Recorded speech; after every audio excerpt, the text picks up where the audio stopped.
Peristiwa ini terjadi 7 tahun lalu. Awalnya saya berkenalan dengan seseorang lewat media sosial. Bermula rasa iseng mencari teman bicara secara online. Lama-kelamaan hubungan semakin dekat sampai rasa nyaman sedikit demi sedikit mulai timbul.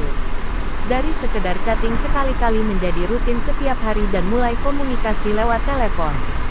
Setelah rutin telepon berkembang sering video call setiap malam sampai larut. Bahkan hubungan berjalan lebih jauh. Kami bertemu langsung dan sering jalan bersama. Rutinitas ini berjalan sampai lebih dari 2 tahun.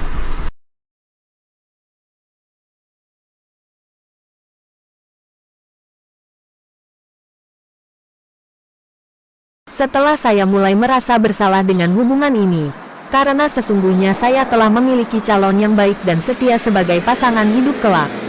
Saya tidak mau terus berkhianat dengannya. Saya coba bicara padanya untuk mengakhiri hubungan yang semakin jauh. Saya jelaskan status saya sebenarnya. Namun dia keberatan dengan keputusan ini. Melalui segala cara dia terus berusaha agar hubungan tetap berjalan. Setiap saya blokir WA dan telepon darinya selalu ada cara bisa kontak kembali. Anehnya, setiap putus kontak dengannya muncul rasa gelisah, cemas, takut dan bersalah dalam hati. Menjelang maghrib rasa takut semakin memuncak sampai pagi. Setiap malam tersiksa karena sulit tidur. Semua perasaan menyiksa itu langsung hilang berganti lega dan bahagia setelah bisa kontak kembali.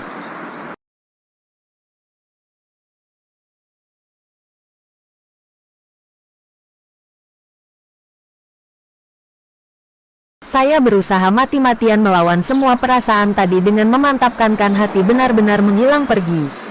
Saya berniat fokus kepada dia yang saya cintai sebagai calon teman hidup. Seluruh kontak dan jalur komunikasi saya putus.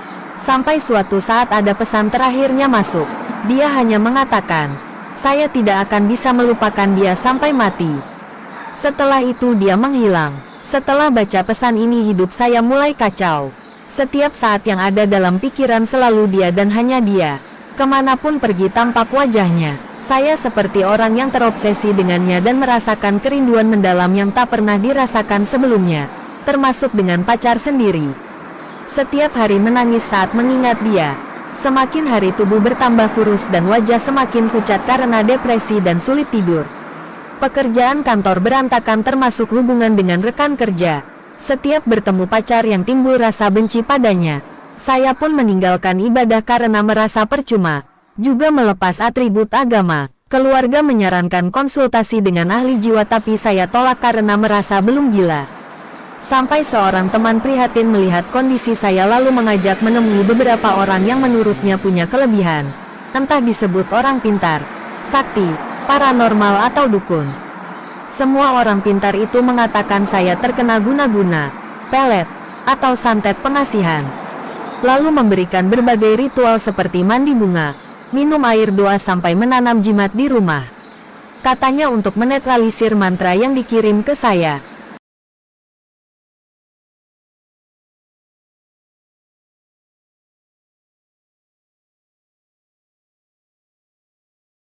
Setelah setahun melakukan terapi dengan berbagai cara yang ditawarkan orang pintar tadi, ternyata tidak membuat keadaan saya lebih baik. Kadang hilang tapi kembali kumat lebih parah. Tuhan memang bekerja saat kita pasrah dan mengakui keterbatasan diri lalu membiarkan tangannya bekerja. Dalam situasi hampir putus asa, pacar saya menyarankan jalan konvensional, normatif dan seperti biasanya, yaitu banyak berdoa dan mendekatkan diri pada Tuhan. Saya diajak menemui seorang imam untuk minta nasihat. Imam menyarankan saya mengakui seluruh kesalahan di hadapan Tuhan dan memberikan bekal doa pelepasan dari kuasa gelap. Saya pun disuruh bisa memaafkannya. Imam itu mengatakan saya telah membuka pintu masuk setan melalui dosa-dosa. Apa yang saya lakukan sebelumnya justru menutup berkat rahmat perlindungan Tuhan. Imam itu juga membuka pengetahuan saya tentang perkembangan ilmu gaib yang ternyata mengikuti kemajuan teknologi. Dikatakannya, selama berhubungan dengannya, tanpa saya sadari telah dikirim mantra setiap kontak lewat handphone baik saat chat, telepon dan video call. Termasuk lewat makanan, tatapan mata, kata-kata bahkan hembusan napas saat berjalan bersamanya. Saya berusaha memaafkan dia. Setiap hari memanjatkan doa pelepasan dan mendekatkan diri pada Tuhan dengan berbagai kegiatan agama. Pelan-pelan keadaan saya membaik dan obsesi kepadanya perlahan hilang. Tuhan memang sungguh maha kuasa. Bahkan setan-setan pun takluk menyerah.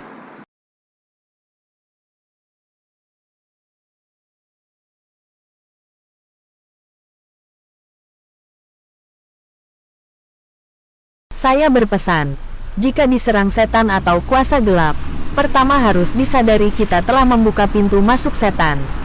Melalui dosa dan kesalahan, seperti berbuat dosa berat, melakukan penyembahan berhala, menyimpan luka batin, atau sering mengutuk orang lain.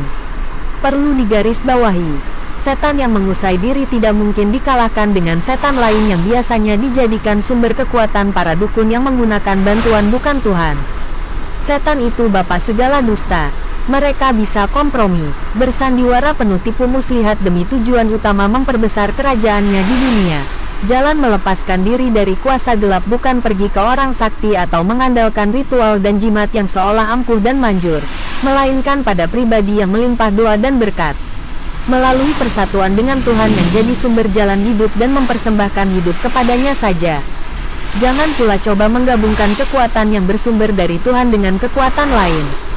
Sebab keduanya saling bertentangan. Hal terakhir yang tak kalah penting, berusaha memaafkan kesalahan orang lain agar tidak menyimpan jadi dendam. Karena rasa dendam, benci dan amarah adalah bahan bakar setan untuk menyerang dan kuat bertahan menguasai manusia.